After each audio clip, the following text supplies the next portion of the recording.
Antes do lançamento de Batman Begins, o roteirista David Goyer estava trabalhando em mais duas continuações, que apresentariam o Coringa e Harvey Dent ao público. Originalmente, a intenção era que o Coringa causasse a cicatriz em Dent durante o seu julgamento no terceiro filme, o transformando no vilão Duas Caras. Porém, essa ideia não foi para frente, pois Nolan explicou que queria deixar o filme o mais completo possível.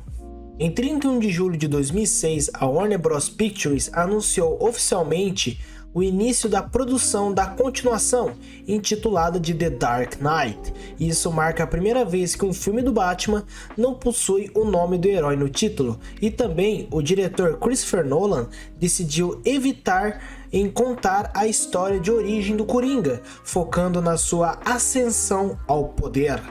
A figurinista Lindy Hamming descreveu o visual do Coringa como refletindo a sua personalidade, no sentido que ele não liga para si mesmo, e também ela evitou um figurino que o fizesse parecer um vagabundo. Mesmo assim, o fez parecer que ele sempre estava contraído ou irritado. E também, o diretor Christopher Nolan criou a aparência do Duas Caras no filme como uma das menos perturbadoras, explicando, abre aspas, quando olhamos as versões menos extremas, elas eram muito reais e mais horríveis, fecha aspas. Ademais, Nolan decidiu comprimir a história em geral, dando tempo para Dent se tornar o Duas Caras, dando ao filme um arco emocional que o insensível Coringa não poderia oferecer, e também reconheceu que o título do filme não era apenas uma referência ao Batman, porém também ao caído Cavaleiro Branco de Gotham, que seria Harvey Dent. Além disso, Heath Ledger, o ator que fez o Coringa, passou cerca de um mês se isolando em um quarto de hotel, enquanto lia histórias em quadrinhos relevantes. O ator desenvolveu a voz do personagem, misturando um tom agudo e grave, inspirado nas apresentações de bonecos de ventrílocos, e seu estilo de luta foi projetado para parecer improvisado e caótico. Além de que a produção do filme estava em andamento, dentro do prazo estabelecido, mas em 22 de janeiro de 2008, Heath Ledger, aos 28 anos, acabou falecendo devido a uma overdose acidental de um medicamento prescrito. Porém, durante esse período, existiu um boato de que, por causa de sua atuação como Coringa, teria afetado seu estado mental, mas isso foi posteriormente refutado. Desse modo, Nolan relata que a edição do filme acabou se tornando tremendamente emocionante, logo quando Ledger faleceu, tendo que voltar e olhar para ele todos os dias durante a edição do filme. O filme teve um custo estimado em 185 milhões de dólares e arrecadou a marca de 1 bilhão de dólares, ou seja, um sucesso de bilheteria. Todavia, em relação à crítica, especificamente no Rotten Tomatoes, o filme possui 94% de aprovação por parte dos críticos e 94% de aprovação por parte do público, ou seja, um sucesso de crítica, e para mim a nota desse filme seria 10/10, pois esse filme é considerado por muitos, que também me inclui, o melhor filme live action do Batman na história do cinema.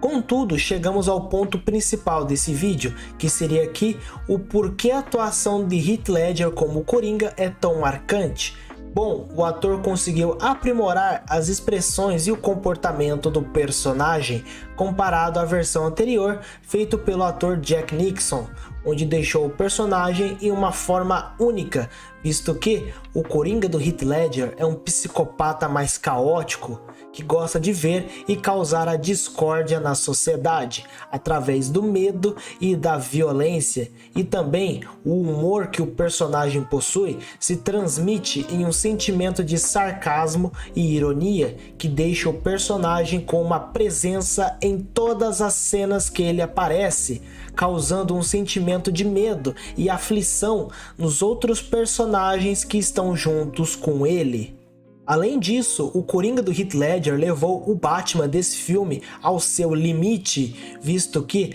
mesmo o personagem ter tido uma grande evolução comparado ao filme anterior, principalmente na questão estratégica, o Coringa conseguiu afetar psicologicamente o Batman, pois o Coringa era um vilão diferente dos outros que o Batman já tinha enfrentado até aquele momento. E graças à excelente atuação do ator Heath Ledger, essa versão do Coringa se tornou um dos maiores ícones do cinema e da cultura pop, que é lembrada e admirada até os dias de hoje, mesmo o personagem aparecendo apenas nesse filme em questão.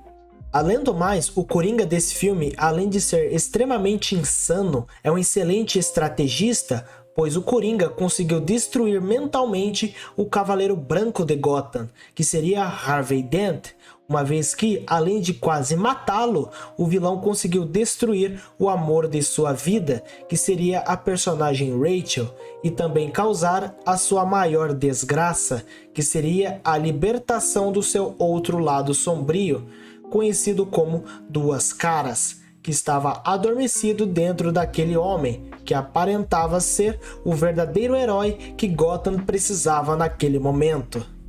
Além de destruir o Cavaleiro Branco de Gotham, o Coringa conseguiu erradicar a máfia de Gotham, pois no filme a máfia contrata o Coringa para acabar com a polícia e principalmente com o Cavaleiro das Trevas. Porém, o vilão tinha ambições muito maiores do que apenas acabar com o morcego, pois o vilão queria subir na hierarquia do crime da cidade. Então o vilão trai a máfia e acaba com cada membro um por um da máfia, com ataques diretamente aos membros da máfia ou indiretamente através do Duas Caras, que estava em uma jornada de vingança e justiça distorcida contra os responsáveis pela morte da Rachel, que inicialmente o vilão acreditava que seria alguns mafiosos importantes e policiais corruptos responsáveis pela morte dela, mas o responsável foi o próprio Coringa. Como o próprio Duas Caras relata no filme,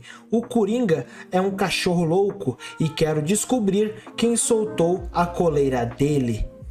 Todavia, esse filme retrata diversos temas que seriam a corrupção, o rompimento da linha da ética e da moral, a violência causada pela máfia, o caos empregado pelos vilões, o poder que as escolhas transmitem, a prática da loucura e agitação que um insano como Coringa pode fazer em uma sociedade, a superação dos momentos tristes, o comportamento e o pensamento humano em relação aos outros e o principal tema, que seria o compromisso com a responsabilidade de ser um herói, pois, como o comissário James Gordon relata no filme, o Batman é o herói que Gotham merece, mas ele não é um herói, ele é um guardião silencioso, um protetor cuidadoso, um cavaleiro das trevas.